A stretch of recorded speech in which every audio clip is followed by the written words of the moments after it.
Hey strangers, welcome to another episode of the Strange Sessions.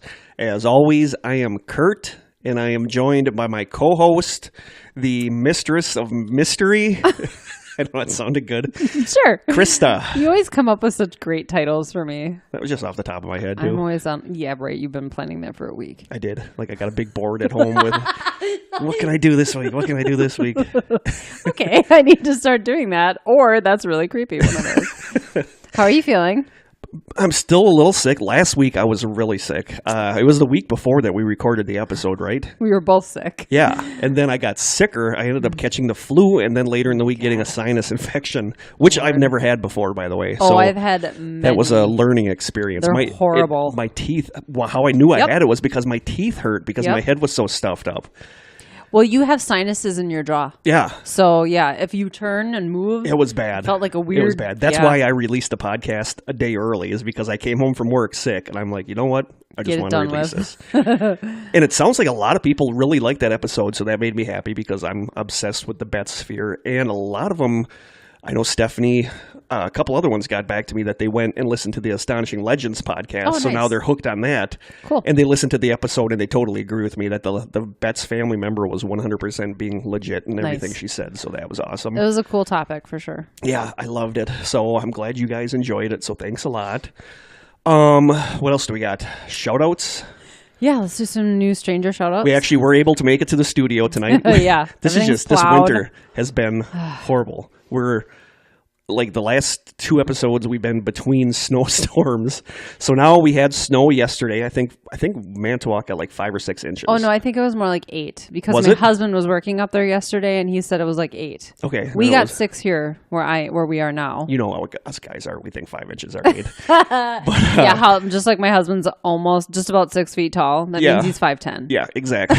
Any guy who says he's almost 6 feet is 5'10". 8 inches I could see because I saw people out shoveling and it was pretty bad. It was very powdery. Yeah. But snow. And then it's like, are we going to sketchy roads for sure. Yeah, I wasn't 100% sure we were going to get here today. And now there's more snow coming tomorrow. And then over the weekend, we're going to get hit with another Arctic blast of way sub-zero temperatures. Yeah. So realistically, there might be an episode coming up where we cannot make it here because we've lucked out on these last two. But this winter has been horrible. Yeah, those groundhogs can suck it because they all said spring was coming early. Yeah. And you're still sick too, right? Jerks. Kind of. I'm a little congested, but I feel fine. Yeah. So I'm mostly just angry at winter. Yeah. We're not speaking right now. And the thing is, when it's like 9,500 degrees, I'm going to miss this because I hate being hot. I know. I absolutely hate Super being hot. humid. Yep. Oh my God, I hate that. Mosquitoes latching to you the second you walk out the door. Yeah. Walking on my trail. We get like a month of really nice weather. Yeah, there's like in 1 month Wisconsin. where I could go on my trail and it's like September. nice, you know, and it's like kind of between swamps. So once the mosquitoes come out, it's like, no. All right, that was Krista and Kurt bitching corner. That's our bitching corner. Want to give some shout outs to our newest strangers, and those are Steve Fry, Marcy Caston, who I know in real life. Love you, Marcy.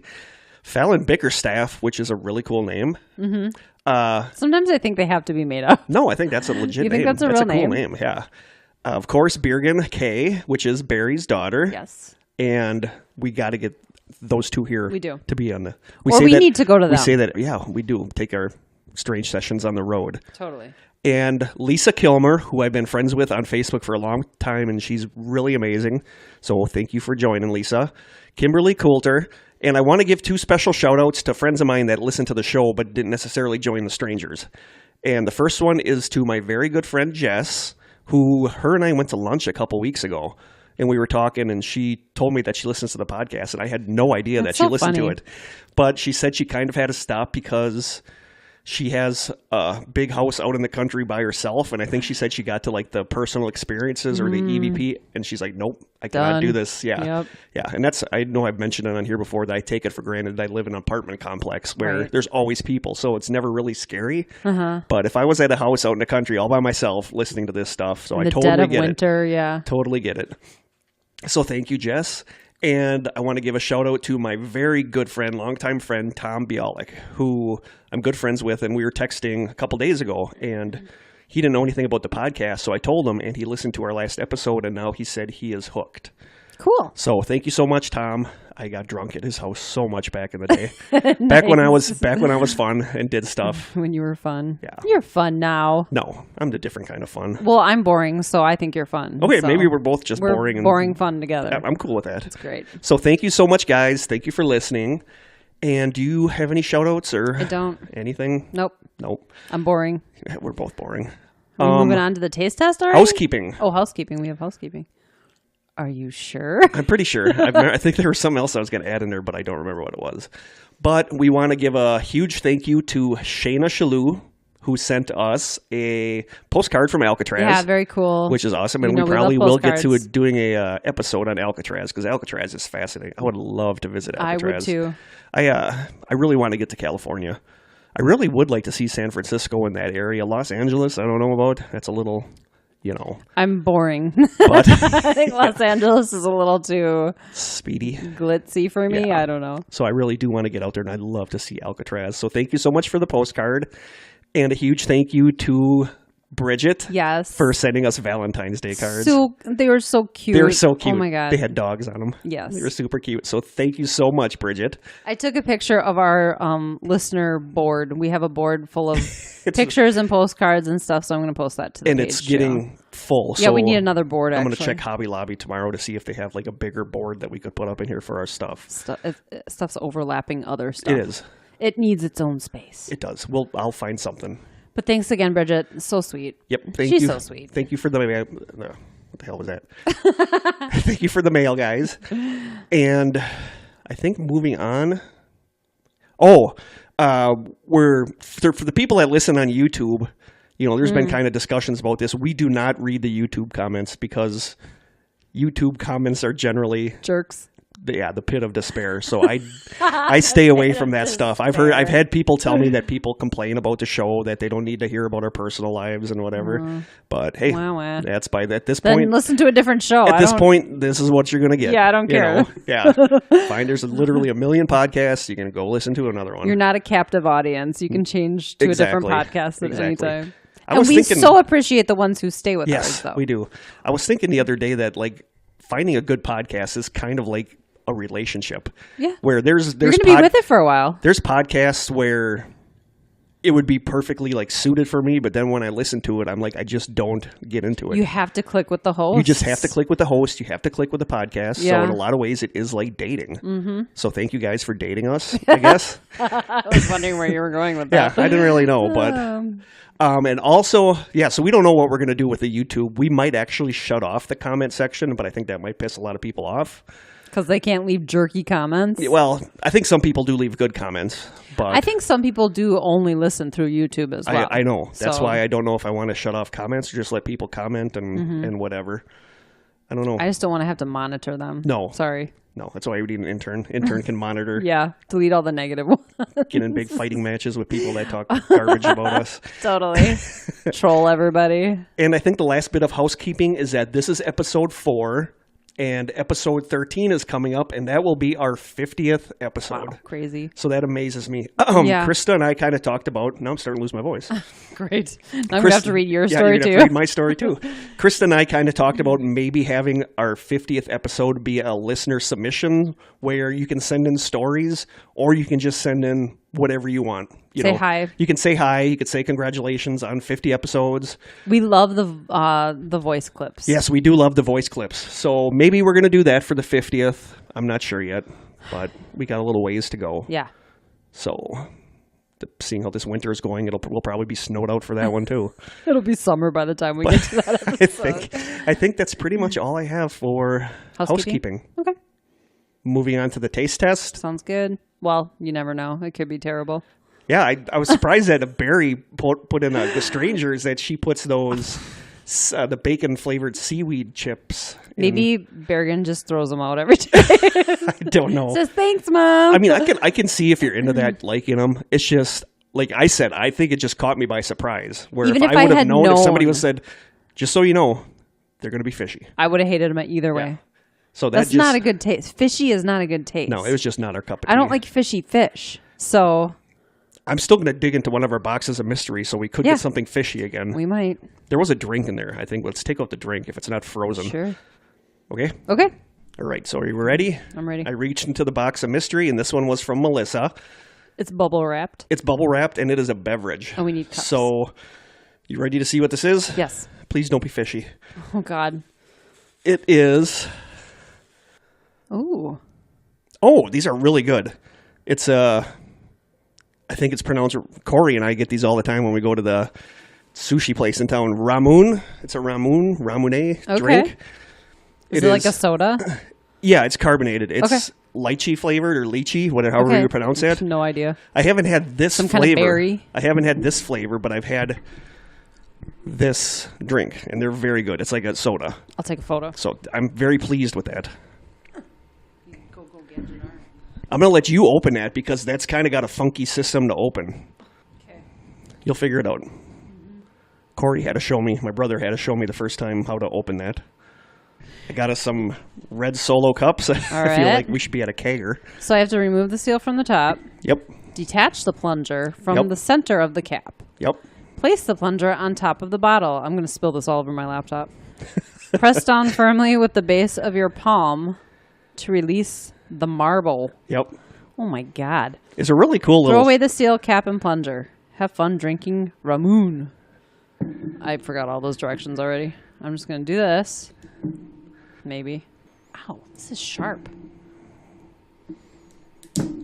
Okay. But I'm going to rip the directions off. Detach the plunger from the center of I'll the cap. walk you through it. Well, that just detached the plunger. She got the plunger. It popped right off. So now what you're going to do is push down on that to pop the marble that's in there down into the middle part, so we're able to... So you just put this on here like that. Yep, and then you got to push down on it. Here she goes. How hard are you supposed to push? Is it just the whole thing or just the center thing? Try the center thing. Wow. How do you know when it's done? It's not You'll hear it pop. It'll make a... Oh my God. I literally can't do it. Oh my God.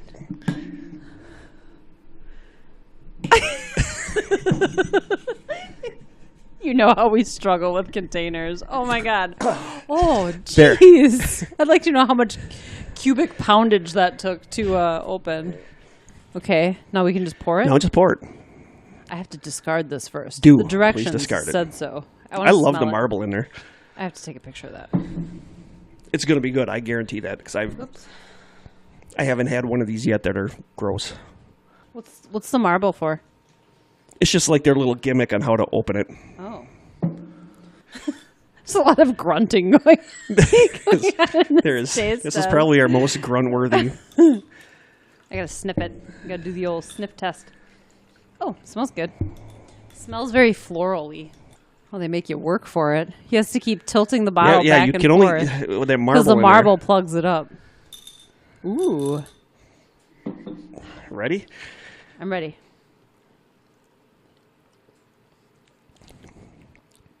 It's good. It's like is really sweet good. mineral water, kind of. I always thought it tasted like really good. lavender. It tastes like a little like lavender to me.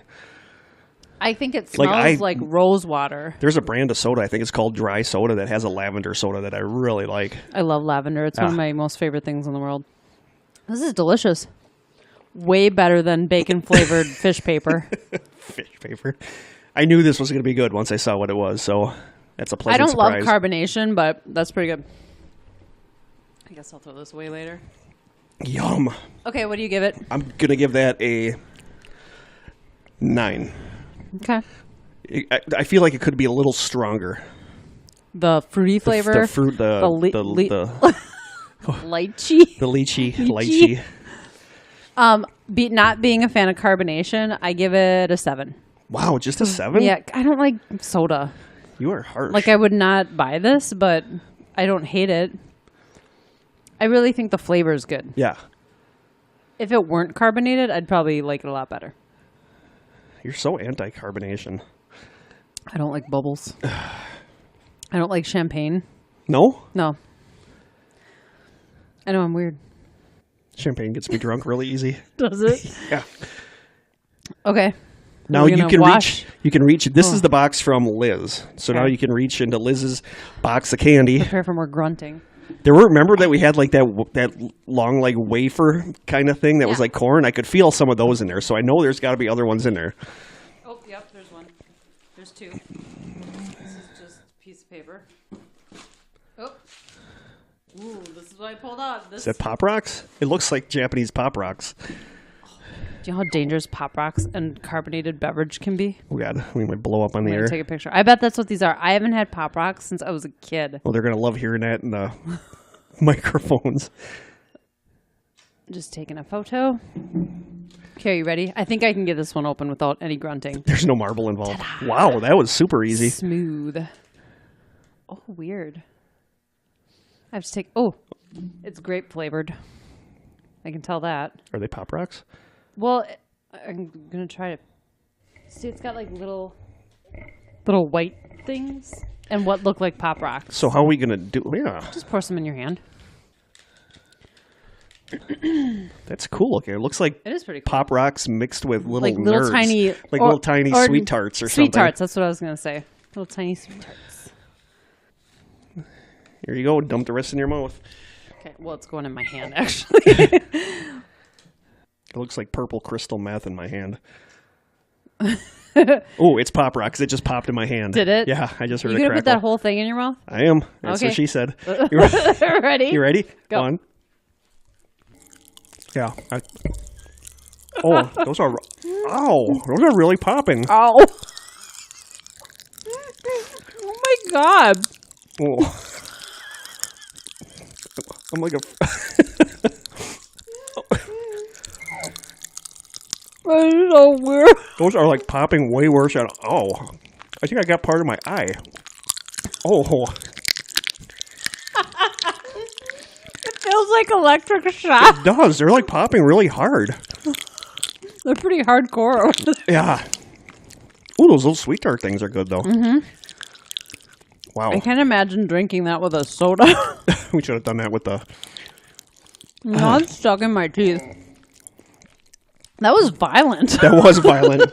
It was really good, though. It wasn't as overpowering flavored as I thought it was going to be. I don't love grape flavored stuff, though. I love grape flavor. Like grape Hubba Bubba, like bubblegum. I mean, hey, it's better than bacon flavored fish paper. I feel like now when we're talking, It's we're still going to have like crackling. randomly crackling in our... Uh-huh. Because it's Wow. like stuck in my teeth now. Yeah. That was intense. That was very intense. It was Yeah. a little bit scary at first. It was a little bit scary, but we're okay. We're okay. We just hit 20 minutes, so. All right. But editing out all your... Oh, my God. It's like popping in my throat. Yeah. I'm going to drink some water. Oh, my God. All right. That was titillating. Thanks, Liz. Yeah. Like I said, I can feel like there's going to be little pieces in there that are going to randomly crackle during the podcast. That was weird. Wow. I'm afraid to drink the rest of this. I'm not going to do it. I'll drink it. Okay. I'm not sick anymore, I don't think. Ooh. Okay. So, today, mini mysteries. Yes, it is another My Favorite Minimus. Why did I just like come with a weird accent? It is another My Favorite. I had like a weird accent. Southern It wasn't like a southern mystery. accent. It was like a weird... it's another My Favorite Mini Mystery where Krista and I He's each... trying to pretend the accent didn't happen now. Krista and I each picked the topic, and I don't know hers, and she only vaguely knows what I'm going to talk about. But I just saw a picture, I feel like and once, I know nothing about it. I feel like once I even just mention what it is, what it's called, you're going to recognize it. Ditto. So, You ready? Krista, take her away. That was weird. Jinx. Don't buy me a Coke, though. Yeah, enough soda and carbonation and Yeah. Pop Rocks. Pop Rocks. My mini mystery is about the Overton Bridge, also known as the Dog Suicide Bridge. I think I remember you talking about this on one of our rides here. Really? I think so. I think you mentioned that you wanted to do this. Maybe. Cool. I don't remember that. I have a terrible memory. Okay. The Overton Bridge, and I hope I'm pronouncing that right. It's spelled Overton. Overtown Bridge? Overtown Bridge? Just say Overton. Okay, good. Because that's what's stuck in my head. It's located in the village of Milton, near Dumbarton in West Dumbartonshire, Scotland. Ooh, Dumbartonshire. Did I say that right? I don't know. It's a cool name. Sounds good, though. A lot of syllables. The bridge was designed by H.E. Milner and was completed in 1895. It spans the Overton Burn, which is on the way to the Overton House, which was featured in the 2012 sci-fi movie Cloud Atlas, which I personally found very confusing and hard to follow. I liked Cloud Atlas, but Did it was a very confusing. It was bizarre. That was like where they were going back and forth between like past and future. I find that very confusing. And add the sci-fi thing and all the, I don't know. I thought it was a strange movie. Was that the one with, who was in that? I might be getting it confused with Mila Jovovich, Kunis, and Channing Tatum. Was that the one they were in? No, I want to say Cloud Atlas was like, was it Tom Hanks? Oh, and Halle Berry? No, that was that. Oh, no, it was Tom Hanks and Halle Berry. Okay, so, okay. Yep. Both of those movies I was talking about were really strange and confusing. So, of course, the Overton House is rumored to be haunted, but we'll get into those details a little bit later. So, the bridge was built with 18-inch stone parapets and is actually really beautiful. We'll post a picture of it. It just looks old and statuesque, and it's surrounded by beautiful greenery, and I can see why. It looks a little creepy, though, but I often find creepy things beautiful, so. Nothing wrong with that. No. However, its history, not so beautiful. Since the 1950s, 50 dogs have died after leaping off of the 50-foot tall bridge. Some 600 dogs have made the jump and survived. Wow. Even more baffling, some of the dogs that survived the jump climbed back up and jumped again. Wow. I did not know that. A woman from Glasgow, is that how you say Glasgow, Scotland, by the name of Jenna said, quote, "I've walked the bridge. The first time I reached a point, it was as if the air got thinner and my stomach jumped, a bit like when you miss a step going down a flight of stairs. The second time, I just couldn't stop feeling like something bad was going to happen. There was a woman with a dog at the edge of the bridge, and the dog would not take a step forward.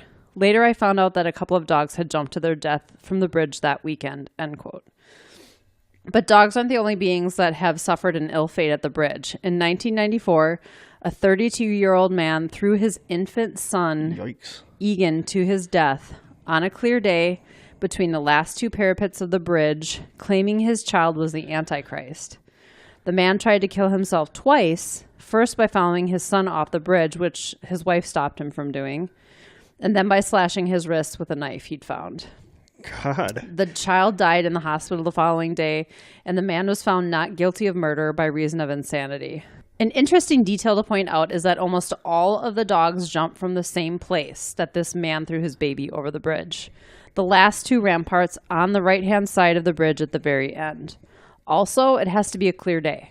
Apparently, these dogs jumping to their deaths never happens on a cloudy or rainy day. That's so weird. So what's going on here?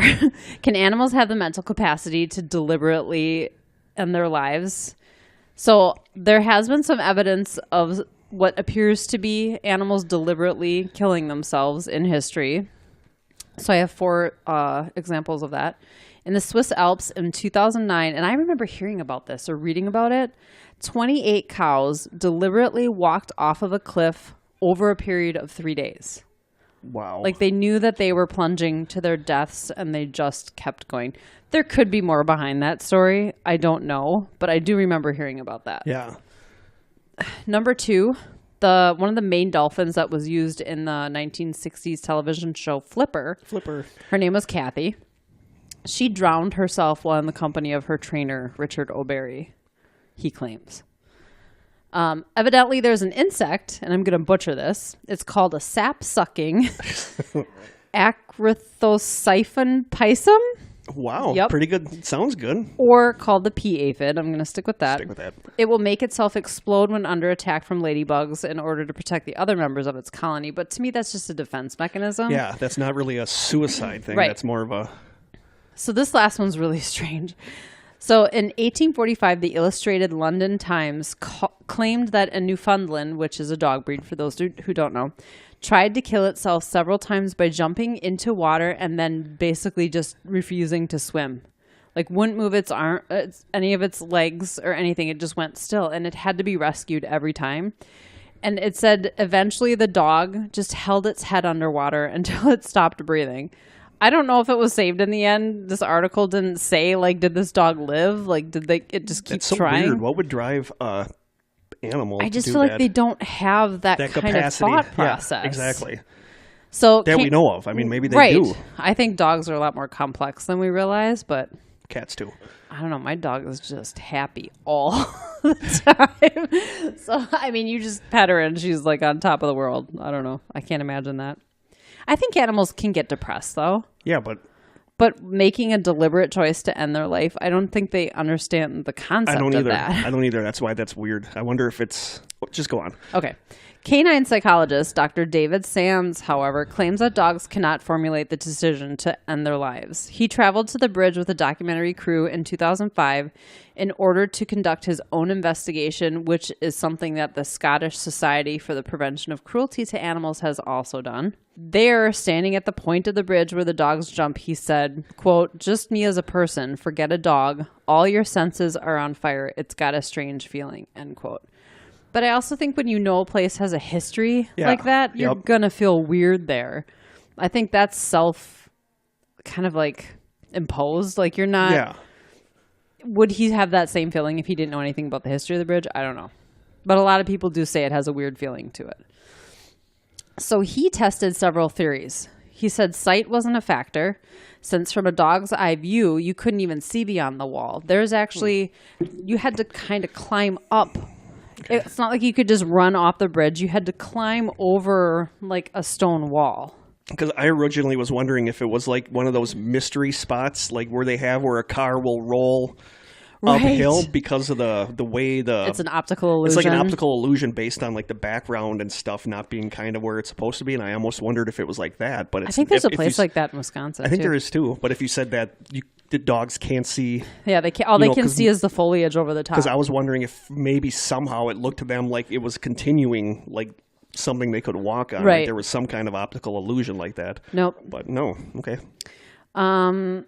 He rolled out sound too. A proposed theory was that nearby Fastlane Bay, home to the UK's Trident SSBN nuclear submarines, was creating a frequency only animals could hear, but that theory was shut down after experts in acoustics were brought in to test this theory and nothing unusual was found. So we'll get back to Dr. Sands in a bit. So there's only a couple theories, really. One, of course, the bridge is haunted. The Mysterious Universe website had some interesting information.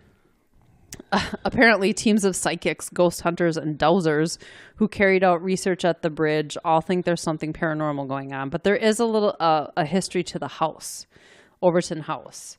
So the Baron of Rainbow Bridge, Overton's death-leaping dog mystery unraveled. It's a book. Lovely. A Scottish author named Paul Owens. It details his investigation of not just the bridge, but the entire area surrounding it, including the house. Owens spent 8 years researching the bridge and the alleged dog suicides, interviewing dog owners as well as historians and paranormal experts. From that research, he believes the bridge is a so-called quote-unquote thin place where spirits communicate with the living, and in this case, the living dogs. I totally think there are places like that in the the world so that too. Are thin places where stuff can get through. Another theory is that the bridge is haunted by John White, the first Baron Overton, who inherited the estate in 1891 and oversaw the building of the bridge. He was the owner of the Shawfield Chemical Works, which at the time was the world's largest maker of potassium dichromate, an oxidizing agent that is extremely harmful to humans. While the Baron was known as a philanthropist, he was also accused of paying extremely low wages and ignoring the health problems of his workers. What a jerk. Many of whom suffered from perforated or ulcerated septums from breathing in the chemicals, but also deep ulcerations of the skin from handling them. Lovely. The dust was so toxic that the workers were referred to as, quote, White's dead men, end quote. Also, White was a member of a secret society of alchemists known as Cosmoid. K-O-S-M-O-I-D. It sounds like Cosmoid. Who were allegedly working to make gold from lead and copper from pig iron. I don't know what that's pig an alchemy iron is. thing, because that's like the whole philosopher's stone with creating gold from lead. Okay. So the second theory is environmental factors. So even though Dr. Sands ruled out sight and sound as possible causes, another more probable theory emerged during his research. And this is what I think is what's happening, at least to a degree. Most of the dogs were long-nosed breed dogs. So think hunting dogs, German shepherds, hounds, things like that. Dogs that have a drive to follow their nose, even more than other breeds. Sands realized during his investigation that there was a concentrated grouping of nests under the bridge that included squirrels, mice, and mink. Mink have a very strong, musty smell that is utterly irresistible to dogs.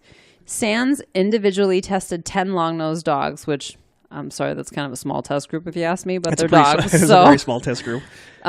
Is it a peer-reviewed study? You know how they say. 70% of them headed straight for the mink smell, completely oblivious to anything that was going around them.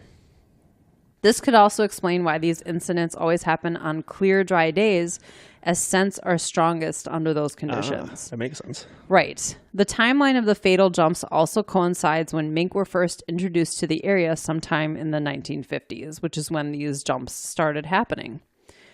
So it definitely seems like the most logical theory, but doesn't really explain why they always seem to jump off the bridge in the same exact spot. No, and has there always been nests under there? I mean, is that like a constant thing?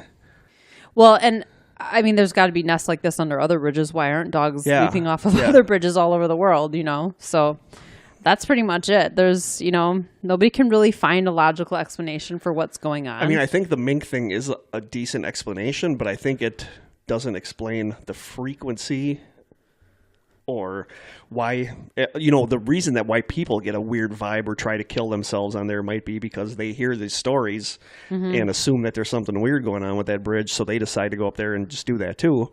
But right. I don't know. It was only one guy, and I think he was a little cuckoo. Yeah, a little bit. But I don't know. I don't feel like the mink nest explanation does an adequate story. I mean, I could see where that would be a possibility, but I just think, like you said, there's other bridges that I'm sure have mink nests under them. Why this bridge? I don't know. And why are they only jumping off on the far right between the last two parapets? Like, that doesn't make any sense. Unless that's where the minks are able to nest because they can't get farther underneath the bridge. Possibly. I don't know. They didn't mention where the minks were, where the nests were in location or in reference to that spot. Unless there's something with the land formation underneath the bridge that because I don't believe it's water. Scent. It makes the no, scent. that is water. It's rushing water underneath. For some reason, it condenses the scent in that one area, but I don't know how that would really work either. Yeah, unless the nest is located right under that spot. But why always that one spot? Yeah, that's odd. Animals move around. They don't. I don't know. I mean, it's the most logical explanation. It is the most logical but it explanation, but I feel like it doesn't explain the whole thing. But I could totally see that being why. And if that's what I'd like to know the 600 dogs that survived, did they go right for that minx nest when they got down there? Like, I don't see the way I'm picturing it. The nest is underneath the bridge, tucked up underneath the bridge. The structure of the bridge. That's my guess. Not but on why? the land. Why would it be there all the time? Why would there not? Yeah. Why would it not? For the last. Yeah, that's the part that kind of doesn't make sense to me. But I don't know. No, that's true. I feel like there's a lot of either they left a lot of information out of the investigations that they did, or I don't know. They just don't have the answers. I don't know what I think. There's not one thing that answers it all. No. It is really, really strange that this keeps happening. 600 dogs. That's a lot of dogs. Plus the 50 that died. So most of the articles were from last year. So I mean, this could still be going on. I don't think that a mink nest would explain that frequency. I really don't. Right. But I don't know what would, other than that being. Maybe it is a thin place where things are just a little off kilter enough to affect animals and people. I don't know. Dogs are weird. I mean, animals in general are weird. They just do weird stuff that makes no sense. No. But I also would they really risk falling off something to get to that mink nest? That doesn't make sense. Well, I think that I don't think a dog is, unless a dog can see out over a bridge, I don't think they understand that they're at a height. I think some dogs do. I don't know. I don't know. That's the thing. We don't know, No, that's different. We just don't know what they can perceive. Do they know they're up high? Do they know that once they go over the side that there's not, something for them to land on that's close? I just don't know. I've seen dogs up on like train trestles and stuff like that where they know they can't. Don't go near the edge. Don't go near the edge. But they can see right over the edge. I think that's the thing. There's a little wall that they have to climb up. They might not realize that there's nothing on the other side. They might be halfway over that and realize, like, oh crap. shit. Yeah. Oh, sorry. Can bleep that out. You can leave that in. I don't know. That's a puzzler. I feel like a handful of dogs would be a coincidence. But not 650 or whatever. That's a little more than a coincidence. Yeah, that's not a coincidence. I don't know. I kind of go with the idea that there's something not right with that area. Yeah. Because that's the only thing that kind of makes sense for that many dogs to have done that. It is interesting that they're all long-nosed breed dogs, yeah, too. Yeah, it is. Because that I could see where that feeds into the whole mink thing. But I don't know. It was a weird story to read. I'm glad they didn't get into any graphic details. Oh, God. I'm Or such have an pictures. animal person. Yep. And Yep. I thought of my Lucy right away. No, that's fascinating. I've heard about it, but I didn't know about it that much. I think part of the problem is, too, a lot of the people, I guess, don't use leashes. Why would you take your dog on that bridge knowing without a leash? Oh, let's walk across the dog suicide bridge without your leash. I'd have Lucy on a harness and a collar. Like, I would not be crazy. I wouldn't go on that bridge. Let's put it that way. Yeah, I just wouldn't even risk it. No. Wow. That's weird. Mini mystery. That is a mini mystery. All right. What do you got for us? It's one that's pretty much just as weird as yours, but doesn't involve dogs. Aw. It is the lead masks case. Okay. I mean, yeah, that You just sounds narrowed your familiar. eyes like, I think I know what you're talking about. Yeah, once you start talking. All right. This is one of those stories that any podcast that talks about the weird or the mysterious ends up having to do this at some point. I think a couple people have suggested that we do this one. Okay. So it's just a very strange case if you've never heard about it. So here it is. On August 20th, 1966, an 18-year-old man named Jorge da Costa Alves was flying a kite on Vintonham Hill in a suburb of Rio de Janeiro when he spotted the bodies of what looked like two men farther up the hill. He went back to town and reported the matter to the police, who weren't able to reach the bodies until the following day due to rough terrain. I never understood that. I mean, was it that? If these guys got up there, why couldn't the cops have gotten up there to get to the bodies till the next day? It's called shoddy police work. There's shoddy police work involved in this. It's like and the thing is that there are so many different accounts of what happened in this that it's one of those things that, for starters, it was the whole thing was translated from Portuguese. Okay. So some sites say this stuff happened, some sites say this stuff happened. So I'm going with what basically people say happened.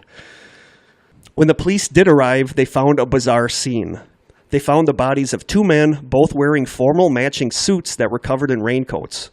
The men were laying on their backs in a relaxed position, and they could easily have been mistaken for being asleep, other than the decomposition and stuff. Maggots and whatnot. Yeah.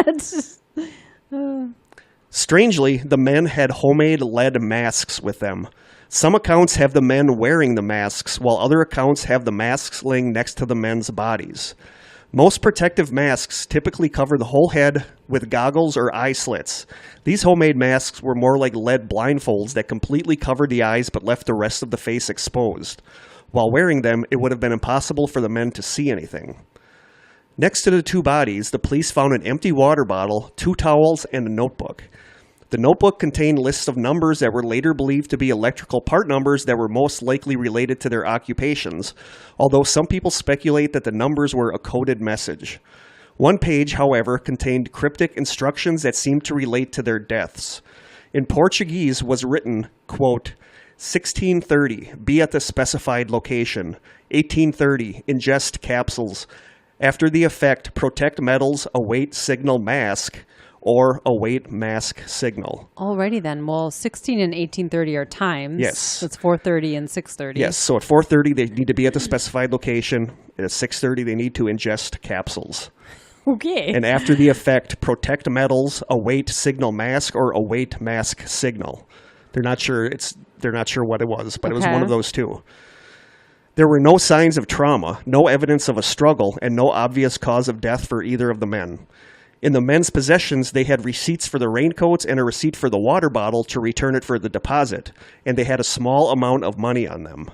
The two men were identified as Manuel Piera de Cruz and Miguel Jose Viana, two electrical technicians from a town several miles to the northeast of Rio de Janeiro. They left their hometown on August 17th, 3 days before their bodies were found, with the alleged intent of purchasing work-related materials in a nearby town. According to some reports, while waiting at the bus stop, the man ran into Miguel's uncle by chance. The men are believed to have had enough cash on them to buy a cheap used car, and they told the relative that they were going to a nearby town to buy a new car. The uncle pointed out that it would be cheaper to purchase a vehicle in their hometown, but Miguel insisted that they were also attending to other matters. Miguel also mentioned during this encounter that upon their return, the men were expecting to have some kind of definitive spiritual revelation. A local waitress also remembered them entering the bar where she worked and buying a bottle of water. She stated that one of the men, widely believed to be Miguel, looked extremely nervous and kept checking his watch as if he didn't want to be late for something. She was the last known person to see them alive. In spite of references to ingesting capsules, toxicology reports were not run on the bodies. What? The reason, according to reports, the coroner was simply overwhelmed with work at the time and couldn't fit it into his schedule. Oh my God. Police, who had no particular reason to suspect foul play, did not push for a toxicology report. So that's pretty much it. They found these two guys laying there dead next to each other, looking like completely a cult relaxed, Don't you with think? homemade lead masks. Like just covers it look like sunglasses that cover the eyes. So there are a couple theories. Is cult one of them? Sort of. Okay. No sub-theories, just theories. What? Yeah. Wow. Theory number 1, they were murdered. It's thought that maybe the men were involved in smuggling electronics and radioactive material and were killed there on the hill when they were meeting buyers or sellers, or were maybe killed somewhere else and then moved to the hill. The capsules that the notes mentioned, some people think possibly would help minimize radiation poisoning if they were transporting radioactive materials. But that doesn't really make a lot of sense. There were no visible wounds as to how the men were killed. And the men... Well, it had to have been the pills. Yeah, exactly. The men still had some money on them. So potassium iodide, that's what you take to reduce radiation. Yes. The men still had some money in their wallets, so they don't think... None of their... They weren't robbed. Supposedly. Some reports say they had some reports say they had a large sum of money with them, and that wasn't found. Well, they could have had something else, too, that nobody knows about because it was taken. So it sounds like it was like a really hasty... What's with the lead masks, though? We'll get to that. Okay. It sounds like it was a really hasty police investigation that didn't really look into much of anything, but some people think they were killed, but some of that doesn't make sense. But one thing that does make sense is the belief that the men were conned out of their money and then tricked into killing themselves. Yeah. In some accounts, the men have a large amount of money with them when they left town. As we will get into shortly in another theory, the two men were very interested in UFOs, extraterrestrials, and the spirit world. It's totally conceivable that someone promised the men that they had a foolproof but expensive method to let them see UFOs or aliens or ghosts. The men could have purchased the capsules for a large sum of money from the person. The person told them to go up the hill and said, at this time, cover your eyes and take these pills that will help you see the thing. And the pills were, of course, poison. You know, and that's actually kind of a brilliant idea because you can't see the assailants. You're stealing their money and then Right. giving them stuff to kill themselves so that they can't say what happened. Right. You know, so that's one of the theories is that happened. You know, they said that the person said, oh, wait for this signal. After that, you can take off the masks and you'll see the ghosts or the aliens or the UFOs. So the men went up the hill and took the capsules, which ended up being poison. It's kind of a brilliant plan, but there's no proof that that's what happened, especially with no toxicology report, which is just so dumb that they didn't do that. If that is what happened, it makes you wonder how many other people fell for the same trick, but were never found. We'll get to that too, maybe. Okay. As far as the radioactive material theory, the masks don't make sense. As Brian Dunning wrote in an article on the Skeptoid website, quote, masks for working in high radiation environments cover your whole head or face and incorporate goggles so that you can see what you're doing. These were the opposite. I feel like you need to see what you're doing. Leaving the entire head and face unprotected, but blocking and blinding the eyes. There is no environment in which these shields would be useful.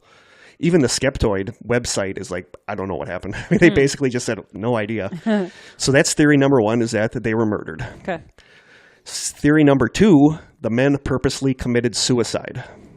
You know, some people throw that out there, but that doesn't make sense to me because why purchase the raincoats, you know? Or a car. Why have the matching, the matching suits could be like a cult kind of thing, but why purchase the raincoats? And especially why keep the receipt for the water bottle to return it for the deposit when you know you're not going to be coming back? Right. But as some people have pointed out, the deaths are similar to the Heaven's Gate suicides where people killed themselves expecting to be carried away by aliens. So some people think that it was a ritual suicide, that they went out there and took poison capsules. But that also doesn't jibe with their notes about waiting for the mask signal after they take the pills, you know. So really good podcast about that, by the way, Heaven's Gate. Huh? There's a really good podcast about Heaven's Gate. That's what the podcast is entirely about, is the Heaven's Gate. Really? Yeah. I've just seen a couple documentaries about it, and it's just bizarre. So that is theory number 2, that the men purposely committed suicide. Theory number 3, accidental drug overdose.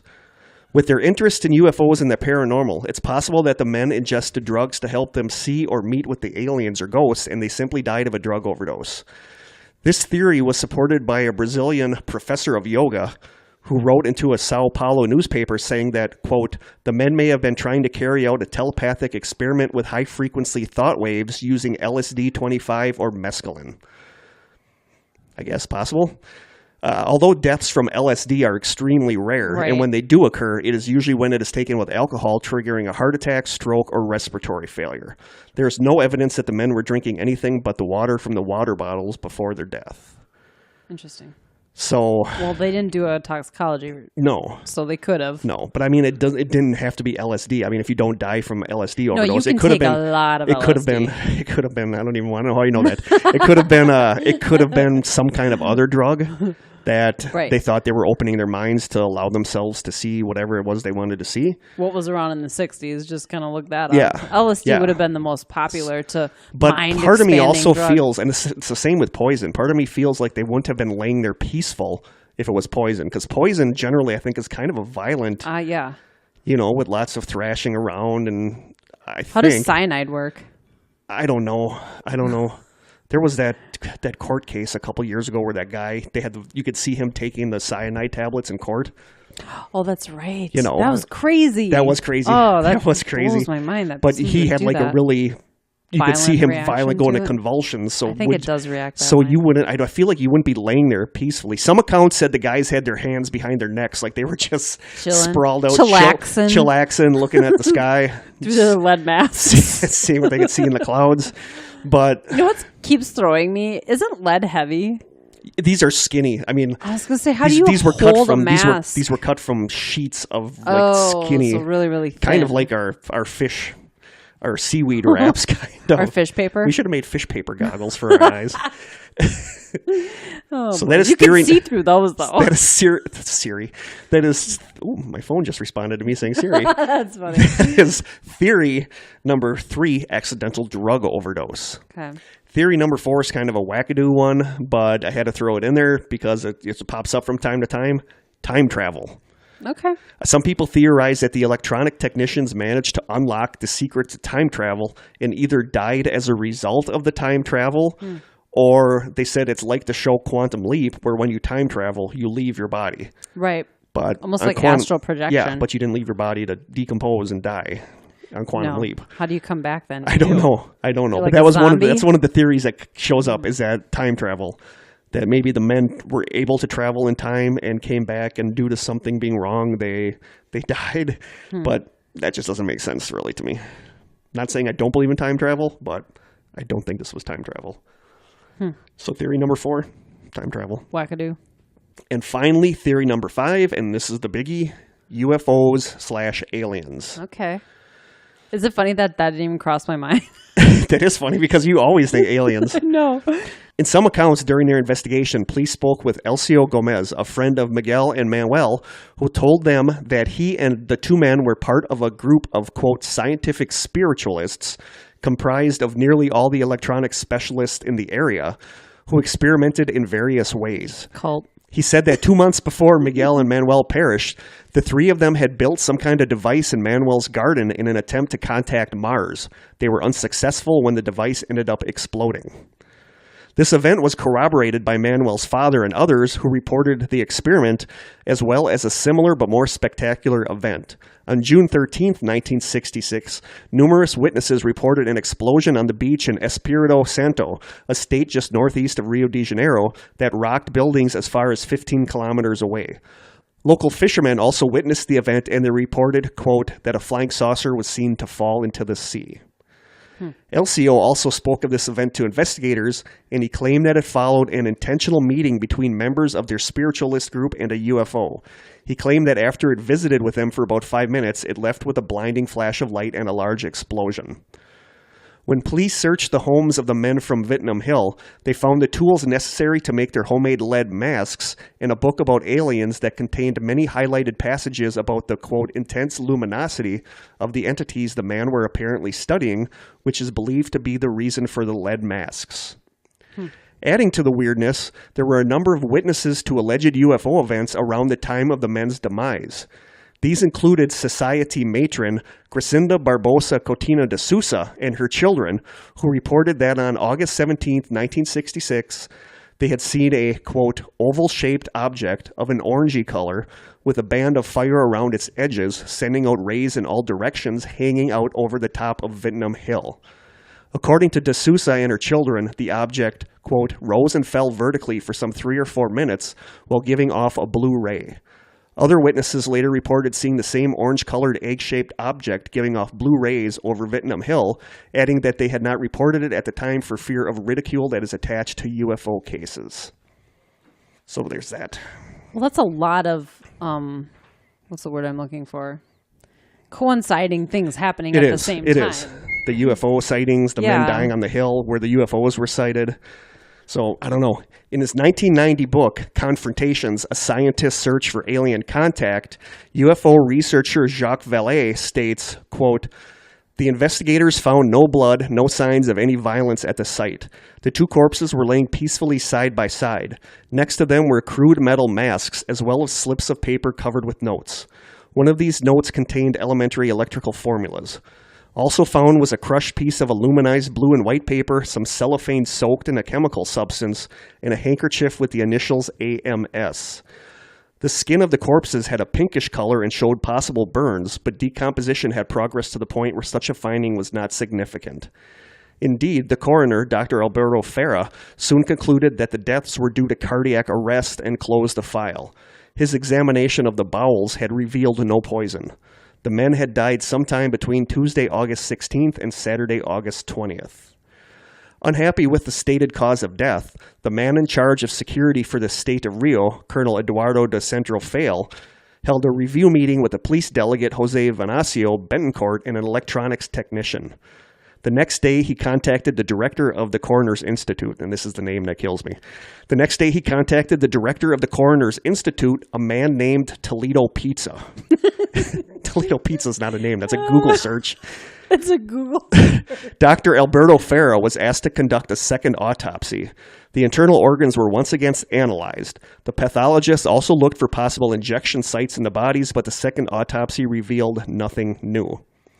Could robbery have been a motive for the crime? A large sum of money seemed to have disappeared between the time Miguel and Manuel left Campos and the time that they were found dead, but this hypothesis did not explain the manner of death and the absence of a struggle. He also reported that grass and other plants apparently refused to grow in the spot where the bodies were found, and also stated, quote, a group of Brazilian spiritualists claim to be in contact with Jupiterian beings through psychic channeling. Sure. According to these messages, the deaths of the victims were an accident that resulted when they started running forward towards a saucer that was supposed to pick them up before they were instructed to do so. The channeler also disclosed that the Jupiterians were female, 1 foot taller than the average human female, with vertical mouths and 4 fingers on their hands. Vertical mouth thing throws me off. That's so weird. That's just... It's, I just can't. Nope. Yeah. Where's their nose? Yeah. He must not have one. Nobody took the revelation seriously since there was no evidence that the men had died while running. So there's Well, that's just good logic, right? there's that, and this Jacques Vallée is like a big name in UFO research, and he's supposed to have pretty decent credentials, I guess. But he's saying all this stuff that nobody else has said, that they did check out like the bodies of the people for poisoning and stuff. So there's just a lot of different. Yeah, that's strange. There's a lot of differing things. It sounds that like you quite a find. bit more testing was done than. Yeah. But other who knows reports. what if his stuff is accurate?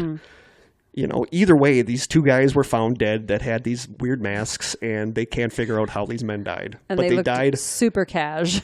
Yeah, they look super cash. I feel like are you? Oh, one more thing. Yeah. During his research, UFO researcher Charles Bowen found that local newspaper articles detailed the strange death of another electrical technician named Hermes Luis Fitosa. According to these reports, Hermes had been found dead atop a different hill 4 years before, also with a similar lead mask near his body. He had supposedly gone out to the hill in order to conduct an experiment using psychic abilities to pick up radio signals without the use of electronics. So that's that. That is the story of the lead mask case. So what do you think? UFOs? I feel like it has all the hallmarks of. I just feel like cults always, most of the ones that are bad, always ask their members or followers to do something, leading towards suicide. Yeah. That involves strange steps like putting on Nikes, But that and drinking a specific liquid and laying down in a bed and waiting for the alien. You know what I mean? It just seems like some really strange specific steps that they followed and maybe were tricked. That seems really logical. That kind of goes to me. in with the murdered by somebody pulling a con on them, saying, "Here, you'll see these. You'll see the aliens." Cult is kind of a con. Yeah, You're being tricked into following someone. Yeah, that's basically. So you're saying it could go either way: a cult or somebody robbing somebody conning them and saying, "Give me your money. You can have these pills. You'll be able to see these UFOs, suckers. Good luck with that." Yeah, and anybody who knew about them obviously knew that they were into some of this stuff, so maybe thought they could, sort of lure them into that. Of course, I love the idea of aliens, but I just feel like there's a more logical explanation. Part of me feels like the alien thing was. I mean, it's just so hard. A distraction. It's so hard to find. It's so hard to find evidence. Evidence, verification. Yeah. I mean, verification that this actually happened. I mean, this is another one of those things where this one website says, "Oh yeah, this countess, whatever her name is, said she saw her and a kid saw this alien craft," and then another website says, according to that website, this lady saw. So there's just a lot of secondhand reporting, third-hand, fourth-hand reporting. So who's to say there were even sightings of UFOs? It's like a crazy game of like that might have just been added by telephone. somebody to the whole mystery. Said, "Oh, let's just throw some UFOs in here, and maybe we'll involve UFOs." But the lead masks, like they obviously thought that they were going to be seeing something that they needed to shield their eyes from. So or not seeing it. I can totally buy the cult/con argument where somebody, and the fact that years earlier there was somebody else that had this lead mask shows that somebody might have had it work once, right? With these electricians. So he said, "Oh, maybe I'll do that. These guys too. Give me some money. Here's some pills. You go out and see some aliens." And the pills are what killed them. Is what my guess is. No, I think it's pretty obvious that the pills are what killed them. And they didn't do a toxicology. Supposedly not, maybe. But that Jacques Vallée says that maybe that they did, but I don't know if his stuff is accurate. So that's why this shows up in a lot of mystery podcasts, a lot of mystery stuff, because it is strange. It's really strange circumstances. Yeah. I mean, the masks really throw me. Yeah. So and the weird numbers and things they had written down, and it's bizarre. I don't think that they willingly killed themselves. I think they were. I don't think so either. I think they were tricked into it, or it was like a cult thing where. Right, I agree. But like you said, it could have been a cult of these electronic technicians that were also spiritualists looking into this stuff. I mean, that's kind of... There's some ties there. That's kind of culty. That smells culty to me. Yeah. So... Weird. Yeah, I don't know. Definitely weird. I don't know. I don't really buy the UFO angle. I think it's an interesting thing that was just kind of thrown in there. Someone's always going to throw that out there, yeah. Hey, we were believers with the Bet Sphere, so we're entitled to a couple poo-poos totally coming up now. So I don't think that this has anything to do with UFOs. I just think it was a cult/con job. Sure. So that is the lead masks case. Interesting. Very interesting. Both of these were somewhat weird. They're going to remain a mystery. Yeah, in they my are. book. I mean, neither of them are really We're not solvable. going to know unless we go to Scotland and get to the bottom of this. Scotland and Portugal. bridge. When we take our show on the road, we'll go to this hill. We'll go backpacking. Yeah. We'll take a train You and I will just lay there and chill on the hill and with our lead masks. with our lead masks on. Underneath the bridge, waiting for dogs to. Exactly. I can save So them you all. can catch them. Exactly. They should put a big net under the bridge, They should.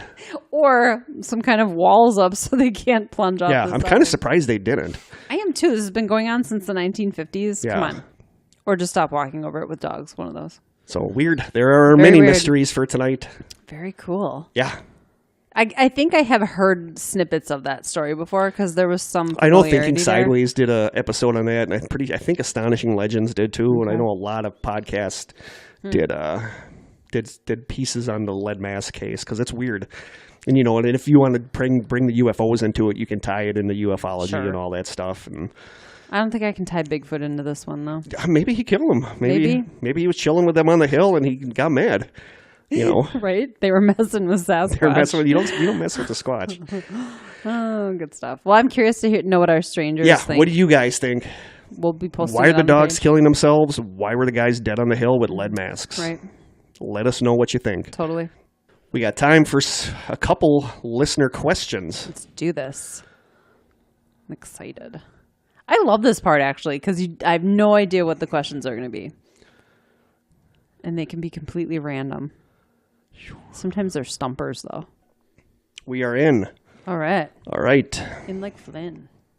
Question number 1 for this evening is... Yeah. Love the podcast, you two. Thank you, mystery person. You obviously got some flack for bad-mouthing Led Zeppelin in an earlier episode when you talked about overrated bands, but in both of your opinions, what are some underrated bands that don't get the credit they deserve? Underrated bands. Oh, I feel like I could do a whole episode on that. I could do a music episode. Underrated bands. Okay, so there's a band that I was really hardcore into. They're not together anymore, but they're called Soul Coughing. Oh. Really, really cool music. Their singer does a couple solo Doherty. songs. Yes, he does. He has really good Barry solo. got me hooked. Really? Because Barry in the past has made me CDs with some of his songs on there. Oh, yeah. He has a couple. They're more acoustic style. Yeah, yep. We used to have both. One is Rickety Roll or Rockety Roll, and the other one I can't remember the name of, but they were really good. Yeah, M. Doherty. I saw Soul Coughing live years and years ago at the Sweet. Majeska in Milwaukee. Yeah, and Barry actually kind of really- turned me on to them. Yeah, the bass player played an upright bass, which I love. I love that. But really cool. There's nothing else like it out there. It's a really, really, really cool band. Cool. But they've broken up years and years ago. Boo. What do you got? One band that I love that some people know about, but a lot of people don't, is a band called the Gaslight Anthem. I've heard of it. I love the band the Gaslight Anthem. If you check them out, check out their song, Here Comes My Man. That's one of my all-time favorite songs. Okay. The video has Elijah, I think her name's Elijah Cuthbert. Yeah. She's in there, and she's one of my big celebrity crushes. She was Jack Bauer's daughter on 24. But she was also in She's been in a bunch of stuff. I keep wanting to say Buffy, but she wasn't in Buffy. You would have known that. She was in one of those type of shows, though. No, I don't think maybe she was. I don't think so. she was. I would have totally recognized Buffy. Huh. But no. Wasn't she in a couple of horror movies too? Yeah. Okay. Yeah, she was. Wrong Turn? No, she in that Wrong was Turn? no. You are thinking of Eliza Dushku. Wow, those Yeah. names are so Yeah, similar. Elijah Cuthbert was the one that was Jack Bauer's daughter on 24. She's Okay, blonde. I'll have to look her up Yeah. because I don't know who that is. One of I know the name. One of my things, one of my prized possessions, Corey, my brother, back when 24 was on, was into going and buying the 24 trading cards. Okay. And a lot I of didn't know there was a thing. Yeah, some of the trading cards came with a card that had a piece of the character's clothing from the show in it. That's really cool. Yeah, like he had a piece of President Palmer's tie because he was a big character on the show. And Corey gave me the trading card that has a piece of her sweater. She had a pink sweater in the first season, so I Wow. have a piece of the clothing she wore. It's a little stalkerish, but I dig that. And he got me, there were Buffy ones too. He got me Okay. ones where they had pieces of the clothing that were actually worn in the scenes inside the trading card that you could see through a plastic That is panel. It's so really cool. Yeah. But yeah, that was a bit of a digression, but Yeah, a she little is in their video for Here Comes My Man. I love the Gaslight Anthem. I don't know how I describe them. They're just like a rock band, Okay. but they're really good. And as far as bands that people know that I think are really I know underrated, that's the thing. Mine are going to be bands nobody's heard yeah, of. as far as bands that people have heard of that I think are like really underrated, one of my favorite bands is Third Eye Blind. I love Third Eye Blind, and most people only know them because of that Semi-Charmed Life, Yeah. Jumper, Yeah. and some of those songs. But like their stuff is so good that like they have so many good songs that were never released that should have been hits. Like if you go to their first album and listen to the song Motorcycle Drive-By, that Okay. might be my all-time favorite song. Like I Third Eye love Blind. that song.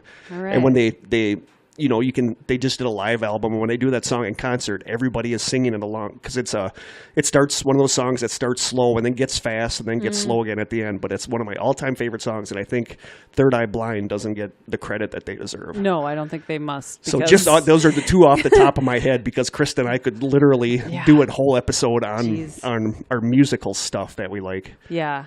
Blue October, I'm surprised you didn't mention them, but that's a band 'cause that not Blue- a lot of people know. They had I one think song more on the people radio know Blue October than than that other one you mentioned, yeah. Gaslight first Anthem. one? Yeah, I feel yeah. like Blue October are a little more popular. I never heard of them until you mentioned them to me. But going to a Blue October concert is just crazy. Like the crowd, it's just like such a mixture. Yeah. You know, you'll see like goth looking kids, and then you'll see like people in their 50s and 60s, and you'll see like funny. jock looking people. And it's just, there's like no specific people that go to a Blue October concert, but they're so amazing in concert. But yeah, before we get off track, because I could seriously. I know. The Fish would be my other band, I guess. It's a band that a lot of people have heard of, Fish with a PH. Yeah. I'm just not into the jam band stuff. And that's the thing is that they don't sell a lot of albums, but they have such a loyal following. Insane live shows. Like, Yeah. I've seen them 20 times, I believe, and I mean they sell out. I saw them for New Year's Eve when there were 75,000 of us in the we were in the Everglades in Florida on Seminole Indian Reservation. It was one of the coolest experiences ever. But yeah, they're a band that I think nobody would know. And if you listen to their studio album, you'd be like, yeah, that's cool. But it's more of a the live band show. thing. I Yeah. mean, they are such their live shows I give them are credit because incredible. people love them, and Yeah. they're carrying on the Grateful Dead thing. So Yeah, they hate being compared to the seriously, Grateful Dead, by the way. that's what I always think of them. That's like, true, 'cause it's they're a like the jam next band. generation of Grateful Dead. Yeah, I've seen the Dead too. But Do you like Dave Matthews Band and stuff I've like seen that? Dave. Yep, I saw him at Alpine Valley. I like his music. Yeah, I've seen a weird mixture of concerts. I mean, me too. we're talking I'm all over the place. Beach Boys. You've seen the Beach Boys? Saw the Beach Boys way back in the day. That was one of the first concerts I went to. The first one was Night Ranger.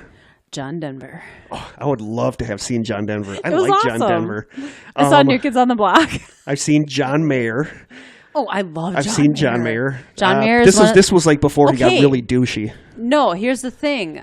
I'm so glad you mentioned that because John Mayer is insanely underrated, and the reason is because he is one of the best guitarists there is alive right now.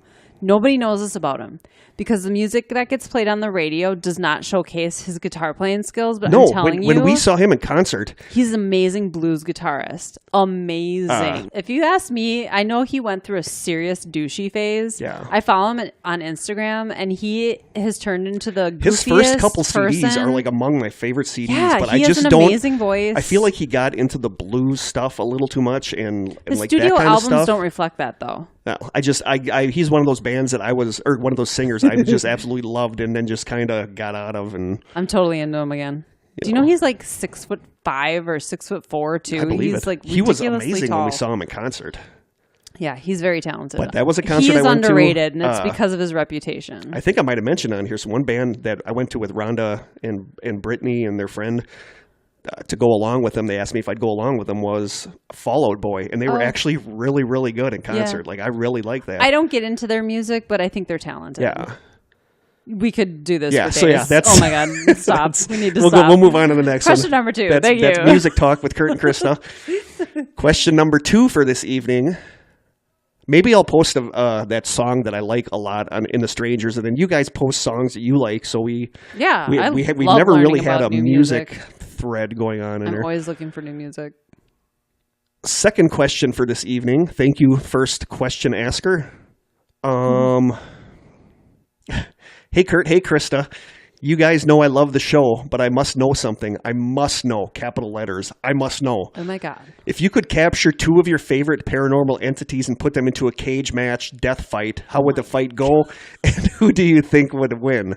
Why do I feel like this is a Dash question? I don't know. That's Dash-ish. That's very Dash-esque. I can't even think of 2 actual entities. You know what I mean? Come on. You know who one of your favorite entities is. Well, Bigfoot. Yeah. Oh, like that? Yeah. Okay. Bigfoot versus what? Bigfoot would win. Not depending on what you put them Who up do you against. pick? I'm picking Bigfoot. You go first. I mean, we each have to pick 2 of them. Oh, come on. Or did they say, or was it 1? Was it we each pick 1? No, I think he wants us to pick our 2 favorite entities and put them in a cage match and who would win. I say he. It could be a she. Bigfoot's definitely in there. I can't believe I didn't think of that. Whenever anybody says paranormal entity, I think ghost. I don't think cryptoid or cryptid. What's a cryptoid? It's really not. It doesn't really make it sound like it's. I don't know if it's wanting one from each of us in a cage match or each of us picking 2 and then putting them in a cage match. Let's each do 2. Okay. I mean, you're obviously Bigfoot and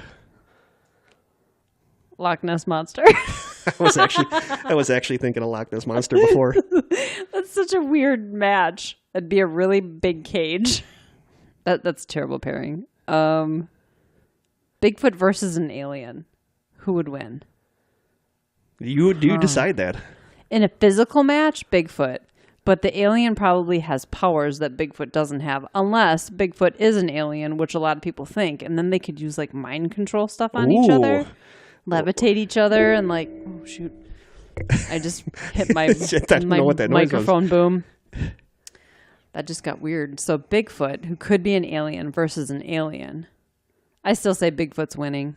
Because he just because of power. He go all. But if the alien can like control, like cloud your mind and do stuff, I think in your case, I'm going to take the alien over Bigfoot. I think Bigfoot would be like, "What's over there?" And the alien would turn around and get punched. And Bigfoot would like tear him up. Full Nelson. I don't know what that is. That's like a wrestling move. I know, but is it like a headlock or something?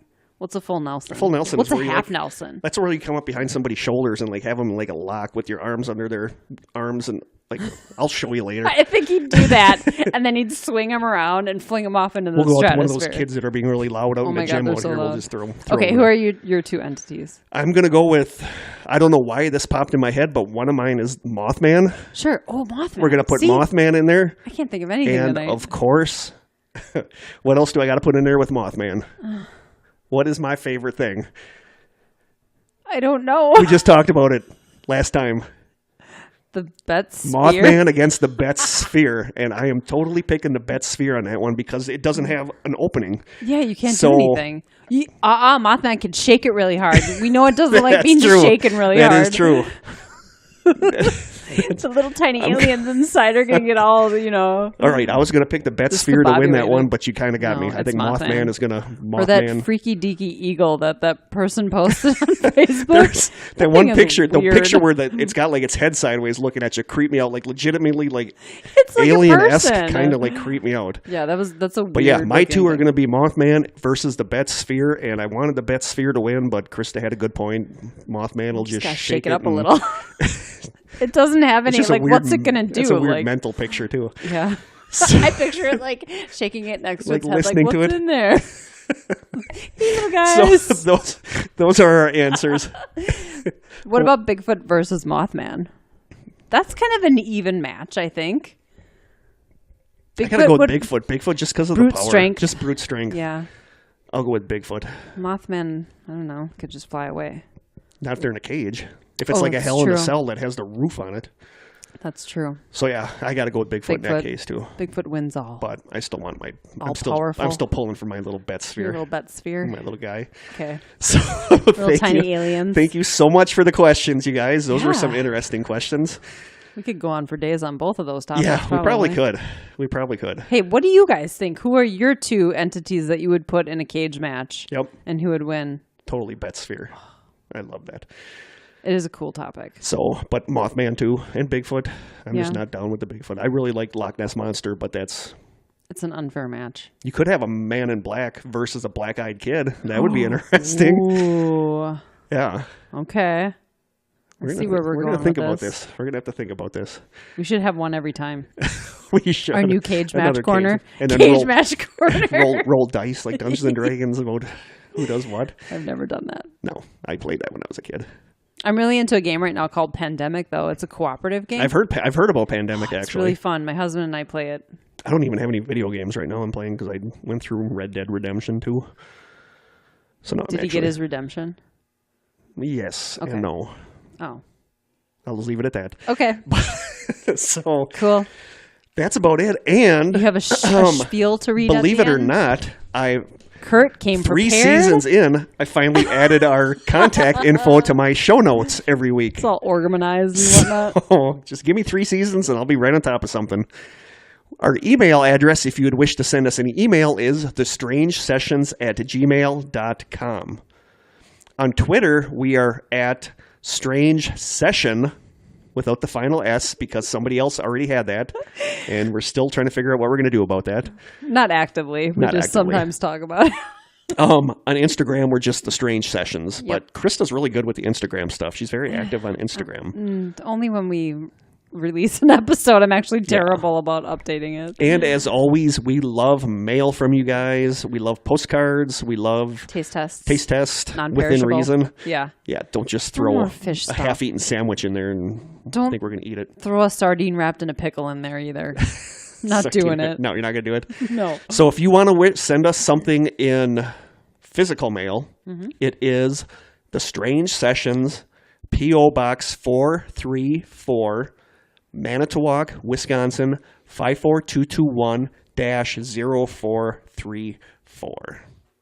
We're like professionals now. We're getting there. Give us another 3 seasons and we're going to be awesome. We might be onto something. We might have an intern by then. Yeah. Probably. It looks like it's getting cloudy again.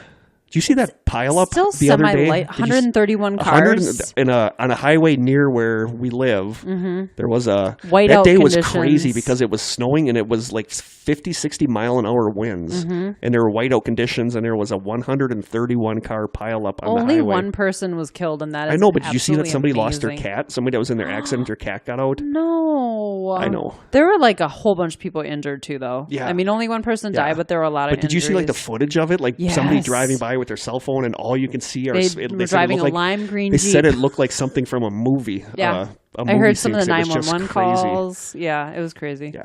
I still think this weather is due to HARP, that they're using HARP to try to stop Krista and I from getting together to record. Well, they would be unsuccessful. Yeah. You I can't don't stop us. No. Well, you can if it's like a couple inches of snow. Yeah, we would totally not come. My car is so bad in snow, it's unreal. Mine's awesome, actually. Mine's not, because of the wheel thing, that there's something with my wheels shimmy no matter. Like when I'm on the highway, like I think I told you, if I'm Sounds driving. like your with- alignment. But I had it in to get it fixed, and they looked at it and said there's nothing they can do about it, which sounds a lot like the toxicology report for the lead mask guys. They went, eh. Good luck.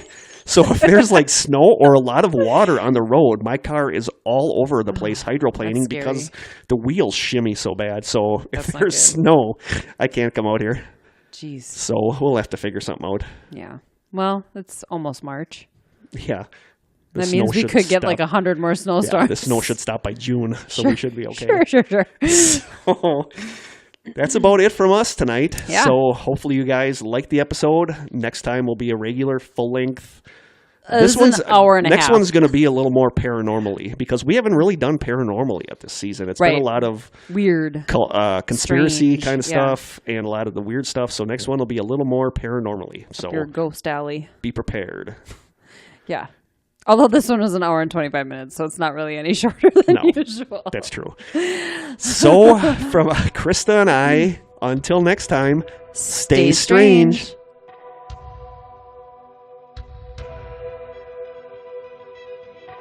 This has been an Old School Media production, executive produced by Kirk Konechny. For more information and content, please visit strangesessions.com.